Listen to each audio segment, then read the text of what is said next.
1928, Speedway came to England from Australia, and they started a Speedway track at the West Ham Stadium.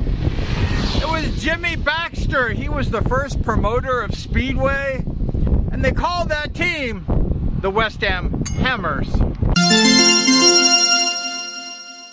July 28th, 1928 was the first meeting over at the West Ham Stadium. Hi, bud. And they have 56,000 screaming fans at their inaugural Speedway event. That was really great. The highlight of that night was the American rider, the superstar Speedway rider, Sprouts Elder. Sprouts was just an incredible racer. He had raced in Australia, was a champion. He had won all these championships. He came to England when Speedway first started, and Sprouts Elder, he cleaned house.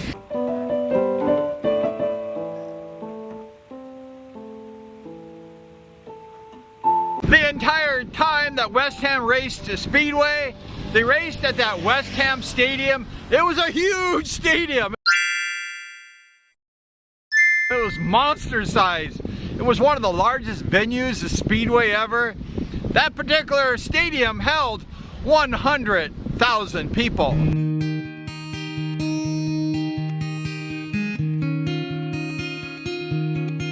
Not only did they race Speedway at West Ham, but they used that venue for lots of different events, such as greyhound racing.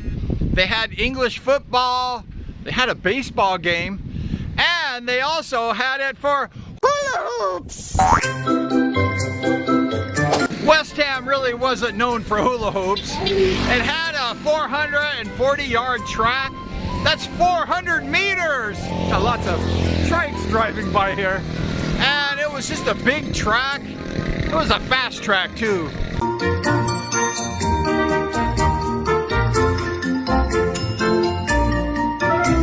West Ham had some superstar Speedway riders. They had a few. One of them was the 1937 world champion. That was Jack Milne. Jack was racing for West Ham at that time.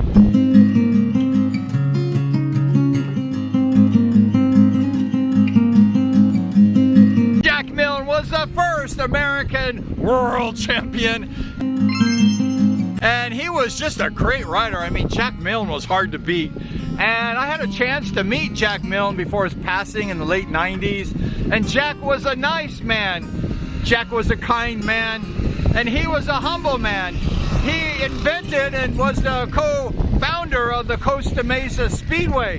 That's how I met Jack Milne. In the 1930s, several cigarette companies, they start making collectible cards of Speedway riders. Saw the Speedway riders as heroes and as legends, and they went ahead and they made those cards, and they're really collectibles. If you have one of those cigarette cards, Ogden was one of the companies, the first companies to have those cards. But if you have those cards, they're probably valuable.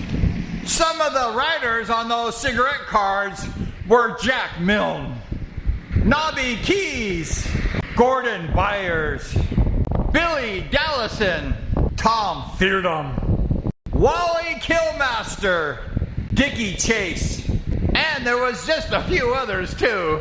1938, Bluey Wilkinson. He was one of the star riders of the West Ham Hammers. He was from Australia.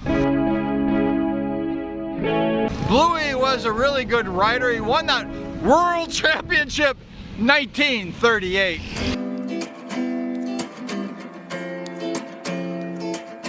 Bluey just passed away 2 years after winning that World Championship. He was in Australia with his wife. Hi.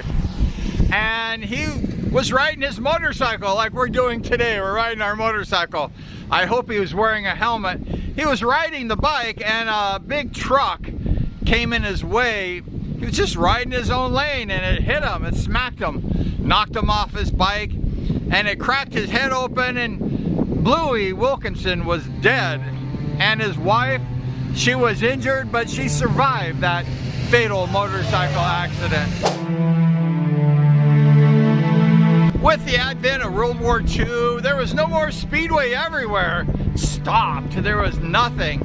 Everyone was making, JP was there. He's making airplane engines.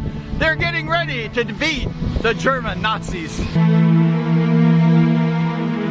1946, West Ham opened up again until 1955.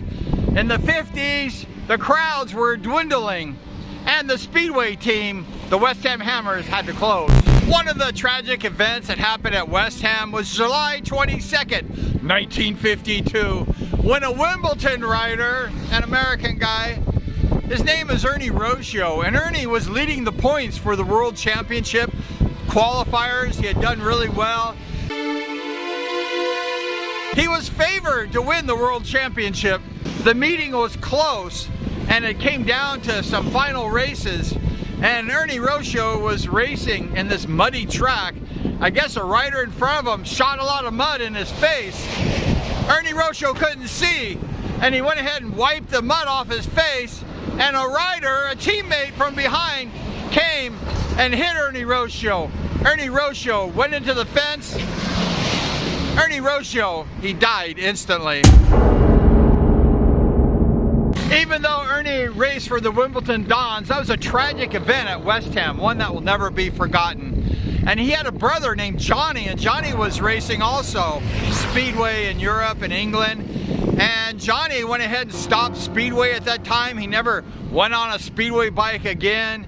And when I was a 17-year-old racer, Johnny Rocio was like my father. He was my mentor, and he helped me a lot in my early days of racing. And Johnny, he did not want me to go to Europe and race. He kept telling me, Brian, don't go to Europe. He had a traumatic experience. Why?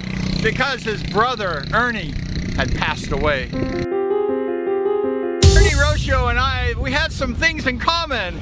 One of the things was we had the same motorcycle tuner. Jerry Fairchild, the late great Jerry Fairchild, rest in peace. Jerry, he saw talent, and when he saw talent, he would tune for them. And Ernie and I, he actually tuned for both of us. Also, Johnny, he had a son named Ernie Rocio, and Ernie and I became friends down in San Diego, and we became best friends. We went to the races together. And Jerry Fairchild, he built a lay-down JAP for Ernie Rocio, and Ernie was riding his Uncle Ernie's JAP lay-down motorcycle, the first one in America. It was a really cool little bike. Ernie Rocio would throw that lay-down JAP with my JAP in the back of my van. We'd go racing. Obviously, I never met the late great Ernie Rocio because he had passed away in '52 before I was born. But I know that if Ernie Rocio had not passed away, I definitely would have known Ernie Rocio. Another great rider that raced for the Hammers was Rig Fearman.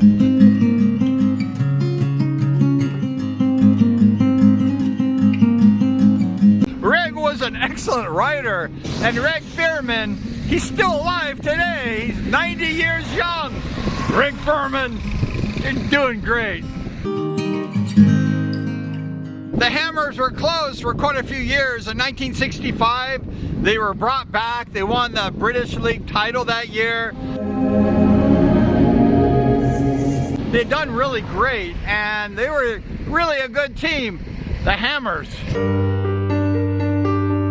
1966, Dave Lanning, he took over promotions of the Hammers, and they raced until 1971. They were informed that the track, the stadium of West Ham, was about to be closed, sold for redevelopment. 1972 was the first year I rode motorcycles and raced, and that was the last year of West Ham.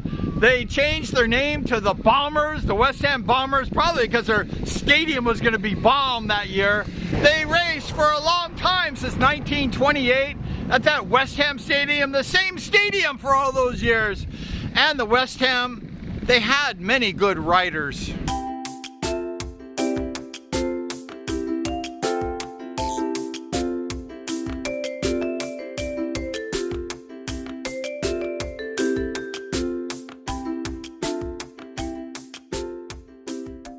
Thank you so much for hanging out with us today, talking about West Ham. If you got value out of this, go ahead and subscribe. It helps the channel grow. We're gonna talk more Speedway.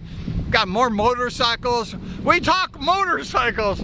So your subscription and liking will definitely help the channel. Thank you so much.